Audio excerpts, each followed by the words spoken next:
Welcome to Naka Tales. Don't forget to subscribe. They called themselves kings of their little kingdom, James and Robert, two inseparable boys raised on a steady diet of small-town pride and boundless arrogance.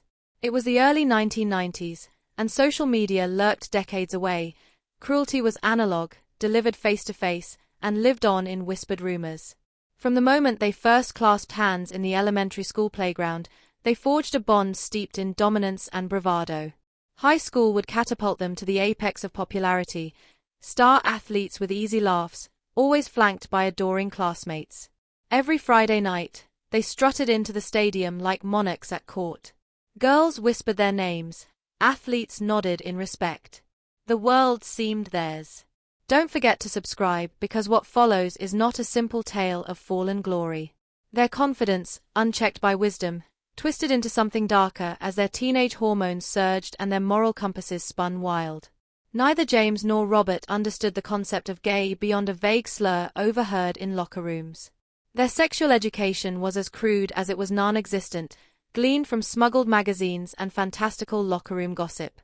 In their quest to prove manhood, they boasted of twosome and threesome encounters, always with willing girlfriends, always in the night's haze, and always for the thrill of conquest. This thrill became their icebreaker. They lured classmates to basement parties, drowning themselves in cheap beer and inflated egos.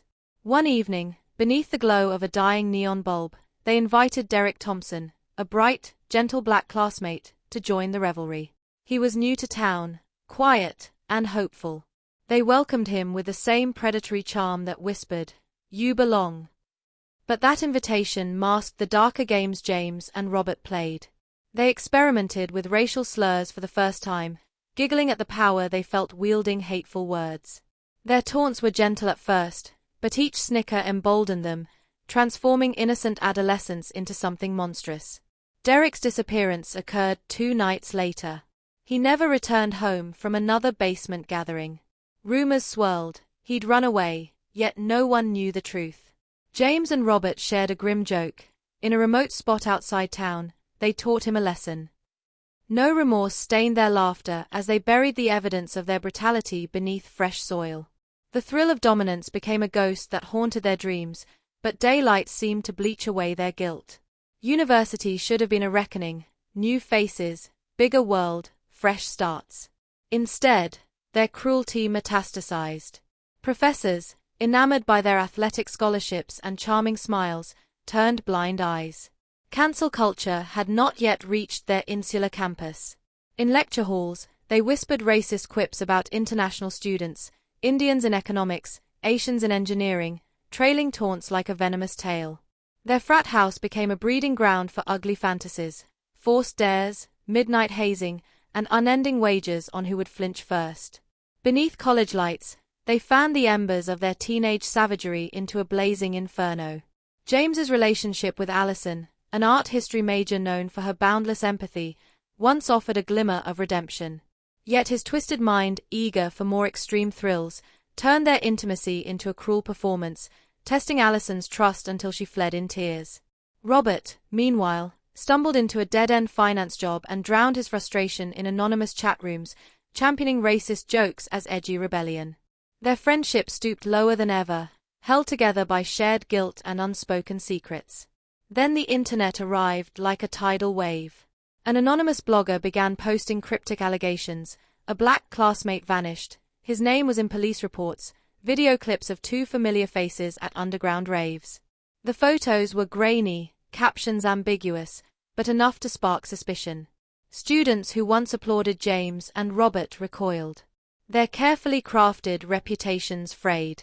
The blogger was relentless, unmasking every racist slur, every whispered insult, every lineup of taunts they'd once bragged about.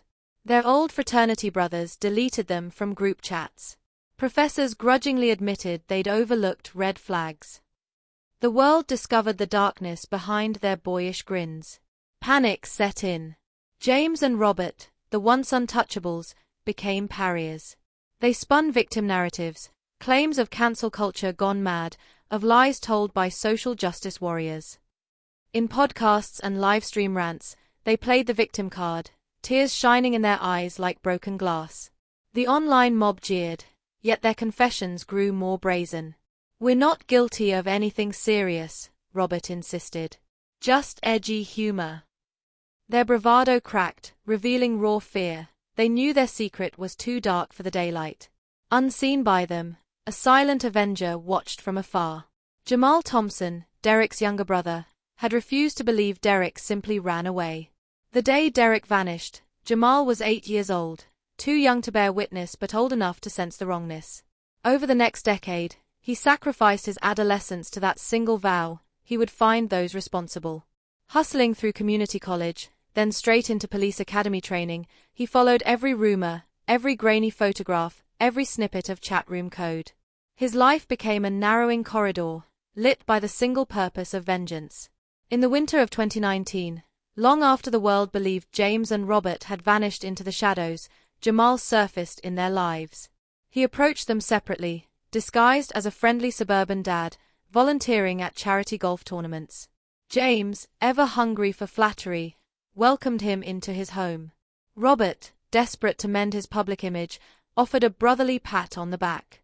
They never connected the smiling man in a parka to the missing name in the old police files. Jamal's trap snapped shut one frigid evening. He invited them both to a secluded cabin under the guise of a reconciliation therapy session. "For the good of our community," he said. Snow drifted outside as they sipped whiskey by the fire, their nerves coiled by a subtle unease. Jamal's voice remained gentle. "You boys have been through so much. It's time to talk it out." Beneath the surface, he carried steel implements. When they drifted into complacency, he moved with the precision of a surgeon and the fury of a storm. Robert felt the first blow, his kneecap shattered under the force of Jamal's strike. James snarled in pain as Jamal's fist cracked through his shin. They collapsed, screaming, as their bodies betrayed them. Jamal did not kill them. He believed in a justice that would make them live with their horror every day. He left them in the snow, broken bones glinting beneath shredded jeans, then loaded their shattered remains into an ambulance called by a hapless neighbor. By dawn, both men lay in the psychiatric ward of a state hospital, immobilized, drugged on a cocktail of fentanyl to erase memory but preserve anguish. Their cries echoed off sterile walls as they fought phantom assailants, each trapped in a labyrinth of electric pain. Years passed. James's mind unraveled first. He whispered badges of guilt in his sleep, muttering Derek's name.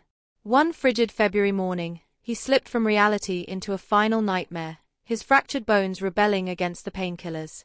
His heart gave out during a hallucination of Derek's ghostly admonishments.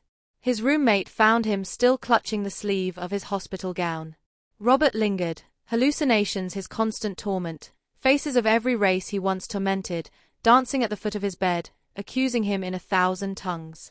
His last breath came when the voices merged into a cruel cacophony, and he screamed Derek's name one final time. Jamal, the architect of this reckoning, watched their ends from afar. He did not celebrate. Vengeance offered no joy. Instead, he returned to Derek's gravestone one silent dusk, kneeling in the hush of falling snow. "I promised," he whispered. "I kept my word." He left behind a single white rose and turned toward the horizon, the weight of justice heavy on his shoulders. So ends the tale of James and Robert, the kings of a small-town kingdom, toppled by the darkness they cultivated, only to be undone by a brother's unyielding love. Their ruin reminds us, cruelty may bloom in the shadows, but vengeance, like winter's frost, finds its way to every hidden corner. Don't forget to subscribe for more Naka tales, stories where the heart's darkest impulses collide with the cold light of retribution.